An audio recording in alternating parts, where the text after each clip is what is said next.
He arrived in Santiago Bernabéu with a legacy of 250 goals for Paris Saint-Germain, a World Cup winner's medal, armed with a demon-like speed and astonishing natural goal instinct, like he was born inside the penalty box. With this feats alone, most of us would agree that Kylian Mbappé is one of the best football player who ever stepped in the game. But looking at him now, we all puzzled by the same question. What's wrong with him?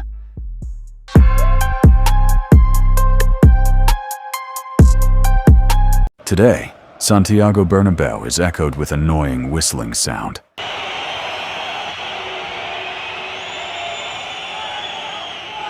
No more spirit-driven song from the ultras, no more intimidating chants for the opposition teams who played there. Also, outside the stadium, millions of Real Madrid's fans signing a Mbappé out petition, demanding their beloved club to part ways with one of the most prolific goal scorer in their teams this season. The national hero of France in World Cup 2018 and 2022 has fallen from his grace, becoming Madrid City #1 public enemy and puzzling tactical enigma for Real Madrid. Well, Madridista didn't hate Mbappé for a silly reason though, because since his arrival from PSG, Real Madrid has suffering chronic title drought for 2 consecutive seasons. Many Madridista believe the reason for their team's disastrous campaign is solely caused by one person. The question is, do they just hate Mbappé for scapegoating? Or there is a valid reason behind that?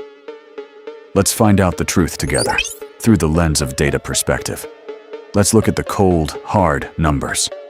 At PSG, Mbappé was a clinical monster, scoring nearly a goal every single game. But in Madrid, that efficiency has evaporated. He is no longer the predator who finishes chances. He's becoming a penalty merchant. What the hell? Penalty a favor del Real Madrid. While his total goal count looks fine, on the surface, a staggering number of them comes from the white spot. 9 penalties in a single season have masked the decay of his open play impact. His non-penalty expected goals are at an all-time low. For the first time in his career, he looks bleak and pathetic. But those numbers only tell half the story. The real disaster is happening in the formation. What?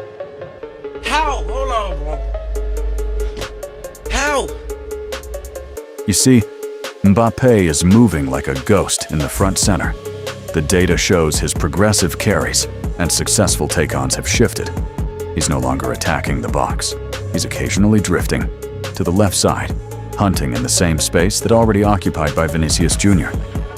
Did he lost his sense of belonging and direction?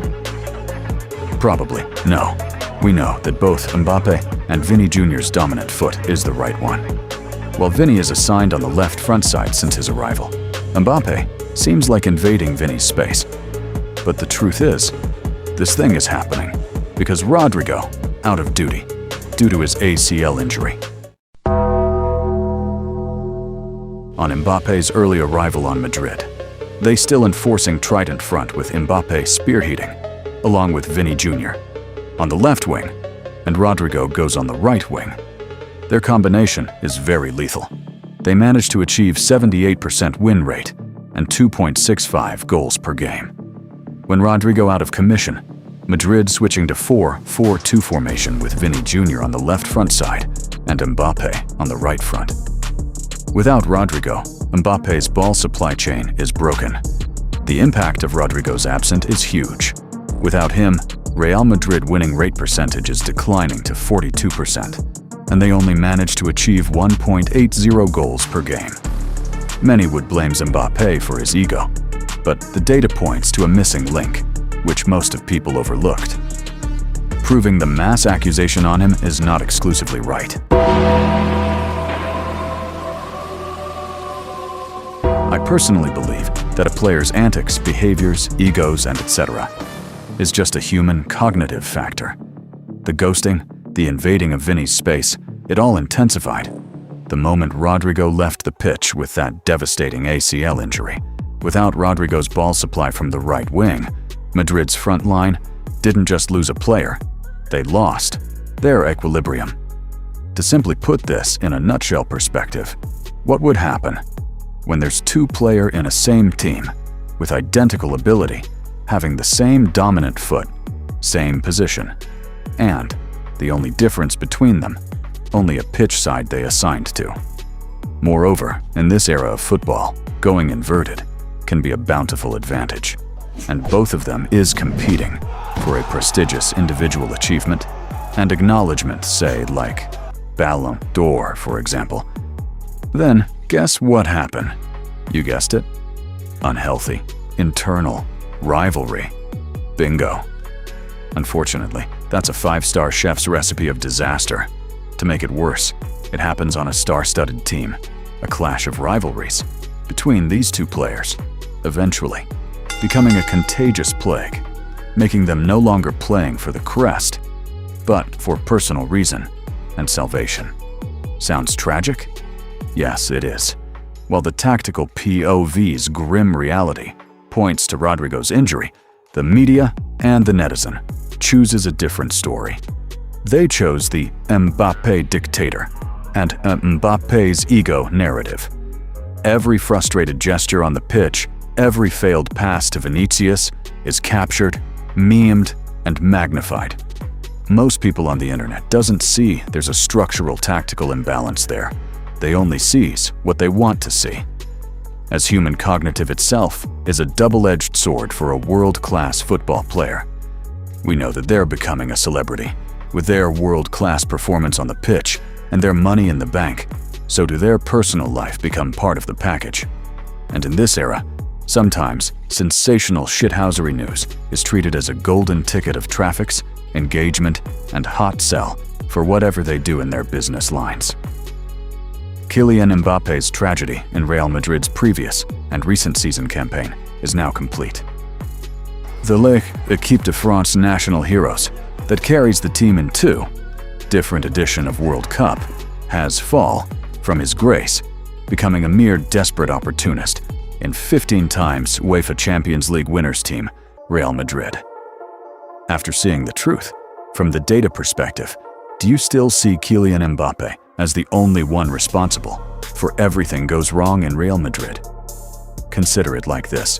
If you feel the data perspective is still like a biased narrative, let's listen to those who lived within the storm that Mbappé brings.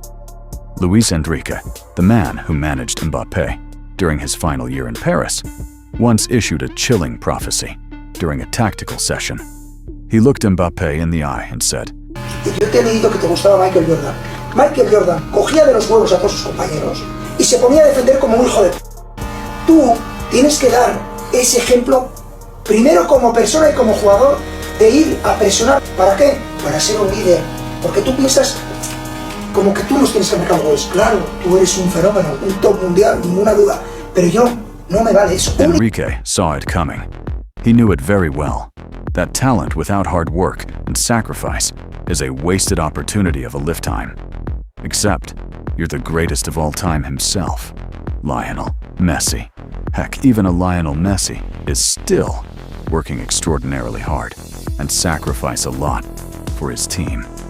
And in Madrid, Real Madrid's president, Florentino Pérez, addressing this enigma personally to his players after they lose to Bayern München in knockout stage of UEFA Champions League season 2025/2026.